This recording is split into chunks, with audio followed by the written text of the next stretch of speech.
So I was in third grade. It was around 1983. Someone brought to the attention that I had spoken about some behaviors in my home that didn't seem right. And DCYF gave us a call, basically, and said, there's been a report about you. Can we come interview you?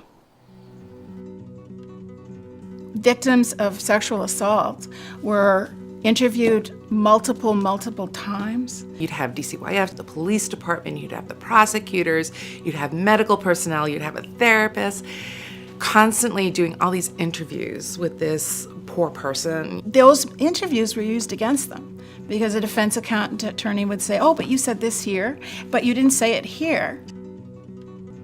There were things that would happen during the interview with the police that were traumatizing. They sent a male caseworker, and they interviewed me in front of the accused perpetrator.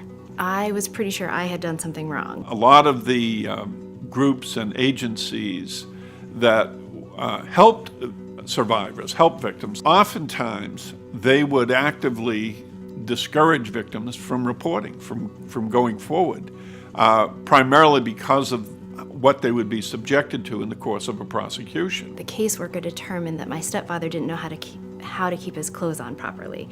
To put a victim of an aggravated felonious sexual assault in with a patrol officer who might just be the person on duty who has no training in that area is unfair to both of those individuals. By the time the case actually made its way to the system, the statute of limitations had run out and there could be no charges pressed.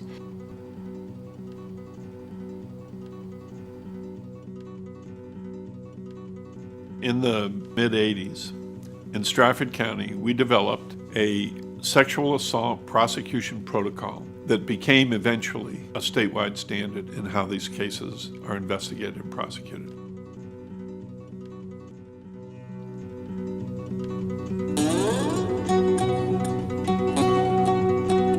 It really started with the person who was in the office, and that was Lyndi Soldati. So I decided to run for county attorney. At the time, our sentences were very light, and there were very few cases that actually got brought forward. Something's wrong here.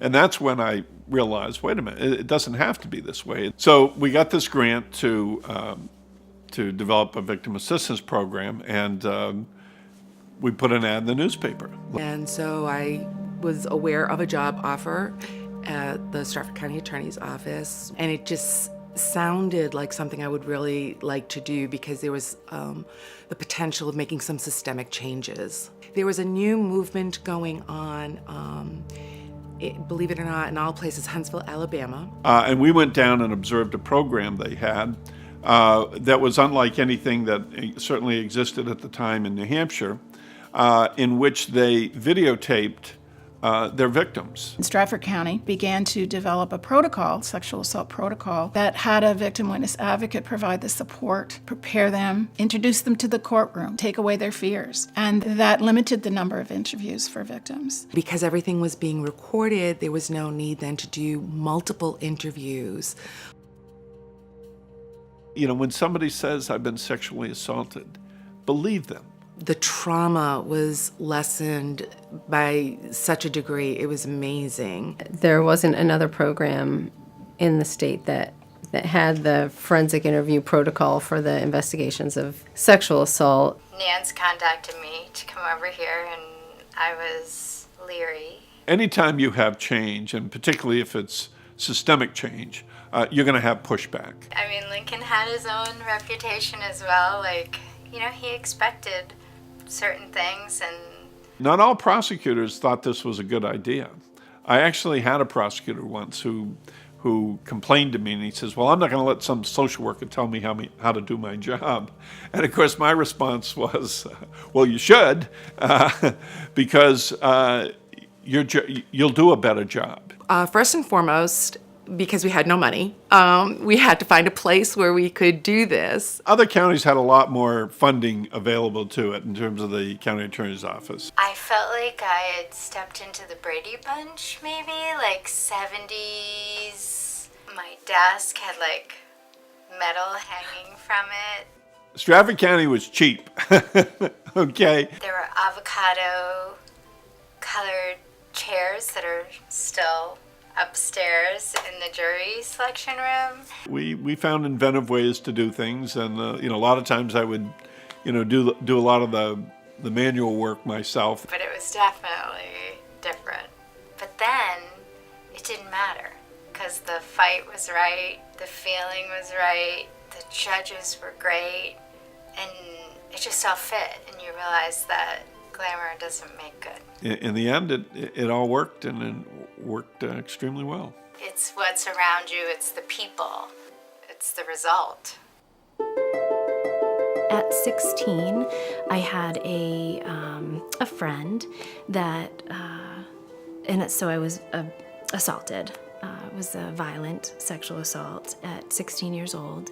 1990, I think. I got a call from the Stafford County Attorney's Office letting me know that the case was going to be pursued. Every step of the way, I had what was the victim witness advocate by my side. I never was asked to do anything without the presence of that person. And the difference from the early 80s to 1990 is remarkable. So the protocol absolutely works. For the first time, having all these experiences, I felt validated and believed. I thought a sense of justice might actually come from this. The support services, they began to see a difference in the way that things were being done in Stafford County and began encouraging victims instead of discouraging. Stafford County took on cases that other counties would not take on. It wasn't, well, this is an iffy case. No, this happened. We're going forward. We went from, a few cases now and then to incredible numbers of cases. We had successful prosecutions on over 85-90% of our cases on sexual abuse cases, and that was unheard of. It was the beginning of really all of us looking at the system and making it better. We went to trial on cases that other people would never have gone to trial on because there was faith in the system and in the victim. I remember sitting down with Lincoln and saying, is it worth it? Do we want to do this? And Lincoln saying, that's up to you. It's absolutely worth it to me. But what do you want to do? We made it clear to victims that we believe them, that we know that what they're telling us was true. It made such a difference to them. That mattered. In the fight for victims, on behalf of victims, it was amazing. What a tribute to Stafford County. Stafford County has always been thought of as the pioneering county in many things. And I think Lincoln is the person responsible for that. The work that Lincoln and those people in that time frame did changed everything for victims in this county and in this state.